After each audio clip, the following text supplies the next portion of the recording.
there like a particular strategy or something that you think you and the team done right that helped you to achieve the level of scale you have over this period of time? Yeah, I think there's a few things. I think one is kind of almost a constant focus on like the customer, if that makes sense. So like from our perspective, even when we started, the universities were like basically like giving us a little bit of cash. We always knew we wanted to flip the business model. Always like for us to reach a certain scale, for us to have the money to do what we want to do, corporates need to pay for it. So we spent probably 6 to 9 months really pivoting or working out how to find a model which would work, and then kind of seeing about that product market fit. Again, like working for probably another year on top of that to make sure we were delivering stuff. I come from it from a consulting background, so it's like a problem solving almost. Like how do we do that? But I think part of it is that I always say, you know, we never took money from government, or, you know, we had grants, but our business was never founded or run on the grant, because we needed to say, even when it dried up, and it did dry up, you know, COVID times, there was lots of money for everybody, you know, and literally you could even pretend you had PPE and they'd give it to you. Do you know what I mean? And now, like, so when the grant funding goes, can you still run a business? Do you still have enough cash flow and money? And like, for that, you have to be building something that is providing value and is for your customers, and there's a business case for it. Like, no one wakes up in the morning, I say no one, 99.9% of people in businesses don't wake up in the morning and be like, how am I going to give money to black people?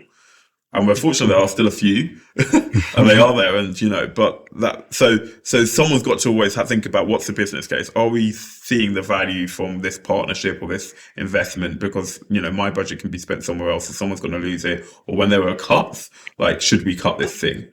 And from our perspective, it was always about making sure that we're building something that we could say, that we could answer that question to. Like, our clients will fund this from their businesses, from the money that they're generating, because it's generating money back to them. So it was really closely aligned to that. And we didn't do things where we didn't feel like we were adding value. We didn't do things which we thought were a bit tenuous or nice to have. We always really focused on, like, it's got to come from the business.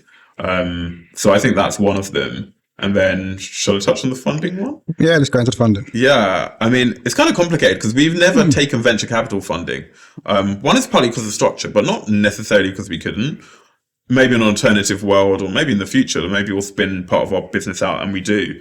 Like, I've been around founders that have raised enough, or VCs that invest enough, that I think we could achieve something there. But you've got to have the proposition, and I think in the absence of being able to do that, I think we've probably built a stronger business as a result, because, as I said, we had to go back to that thing. We had to effectively bootstrap.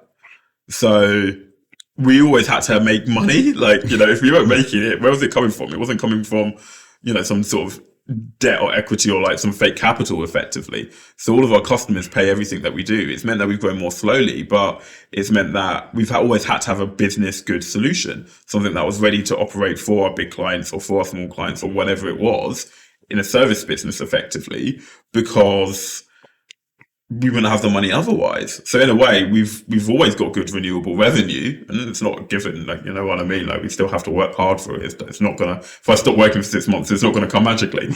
Like, we have to keep doing that. But the idea is that we've always had something which is fine for the businesses, which has meant that we've never been reliant on those sources of funding, because we've bootstrapping.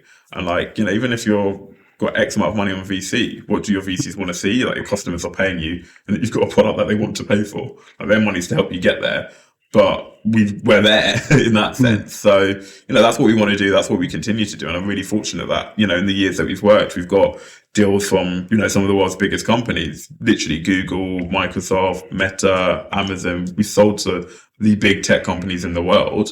And, you know, yeah, they give money away, but as I said, we're not chasing that money. We're chasing the business money, with the money that they don't give away, the money that we have to earn and work hard for.